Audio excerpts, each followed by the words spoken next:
রাসূলুল্লাহ সাল্লাল্লাহু আলাইহি সাল্লাম ইন্তেকালের মুহূর্তেও নবী সাল্লাল্লাহু আলাইহি সাল্লামের পবিত্র হাতে মিসওয়াক ছিল। মিসওয়াক করতে করতেই দুনিয়া থেকে বিদায় নিছে। আপনি করবেন না? মিসওয়াক বুঝে ধরল না, ব্রাশ আর টুথপেস্ট ভুল হইল না, কারণটা কি? বিজ্ঞাপনে দেখছেন এই জন্য না? নাটকের অভিনেতা বিজ্ঞাপনের মডেলে বলছে বেরস, এই জন্য এটা বুঝলেন ভালো। রাসূলুল্লাহ সাল্লাল্লাহু আলাইহি সাল্লাম আজীবন মিসওয়াক করতে বলছেন, করেছেন, এটা বুঝে ধরল না কেন? কেন এটা হবে? দস্তরখান চিনলেন না কেন? ডাইনিং টেবিল ভুললেন না কেন? ডাইনিং টেবিল তো ঠেলাওয়ালা, কুলিওয়ালা, দিন মজুরও চিনে, দস্তরখান চিনবেন না কেন?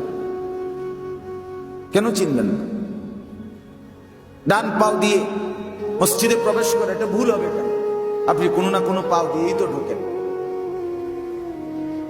মুরব্বীরা বলছেন অনেক, আমিও আমাদের উস্তাদদের মুখে শুনছি, খুলনার হযরতের কাছেও শুনছি, সুন্নাত আমলের একটা সহজ বুদ্ধি হলো নিজেকে ছোট ছোট শাস্তি দেওয়া। শাস্তি হলে এই মসজিদে ঢুকতে ডান পাও দিয়ে প্রবেশ করা কি? আপনি কঠোরভাবে 2 মাস নিয়ত করবেন যে আমি ডান পাও দিয়ে ঢুকবো। ঢুকে গেছেন, আপনি আবার 1 মিনিট 30টা সেকেন্ড দাঁড়াইয়া খেয়াল করেন কোন পাও দিয়ে ঢুকছেন। না, আজকে মনে বাম পাও দিয়ে ঢুকে লাইছে। আবার নিজের নফসরে বলেন বাইরো বাইরো, বাতিজার ভূত বাইরো, বাতিজার ভূত করলে তার সমস্যা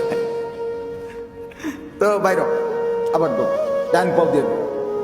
কসম আল্লাহ, 1 মাস 1.5 মাস 15 দিন আপনি খেয়াল করে করে ঢুকবেন, আর যখনই ভুল হবে আবার নফসরে শাস্তি দিবেন, তুই বাইরো।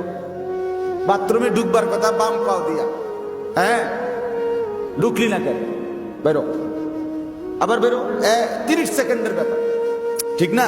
আবার খেয়াল করে ঢোকেন। এইভাবে দেখবেন 1-2 মাসের ভিতরে আল্লাহ চাহে তো সুন্নাত আপনার জিন্দেগির সাথে মিশে গেছে।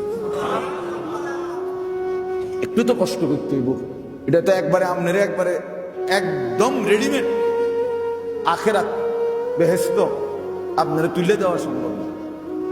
আপনি তো একটু মেহনত করতে হবে। এই জন্য সব কাজ সুন্নাত মোতাবেক, সব কাজ সুন্নাত মোতাবেক।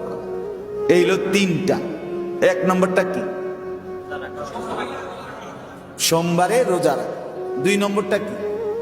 সব কাজে নবীজির শেখানো দোয়া পড়া। 3 নম্বর কি? সব কাজ সুন্নাত মোতাবেক করার চেষ্টা করা। 4 নম্বর, নিয়মিত রাসূলুল্লাহ সাল্লাল্লাহু আলাইহি ওয়াসাল্লামের একটি জীবনী পড়তে থাকা।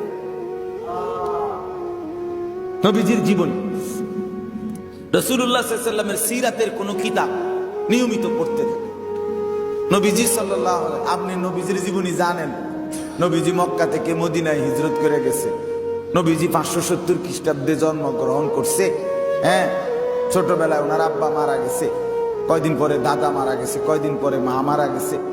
এরপরে নবীজি মক্কা থেকে মদিনায় হিজরত করে গেছে। এরপরে কিছুদিন পরে ইসলাম বিজয় হয়েছে, নবীজি ইন্তেকাল করছে। এই আমাদের প্রিয় নবী সাল্লাল্লাহু আলাইহি সাল্লামের জিন্দেগিটাই কদ্দুর। আপনি এটা খামখেয়ালি মনে করছেন? আপনি এটা কি ভাবলেন? কার জীবনী কি শুনলেন আপনি? তার জিন্দেগি তো সেই ক্ষণ যে জীবনের 1 সেকেন্ড লক্ষ কোটি পৃষ্ঠা ব্যাখ্যার অবকাশ রাখে।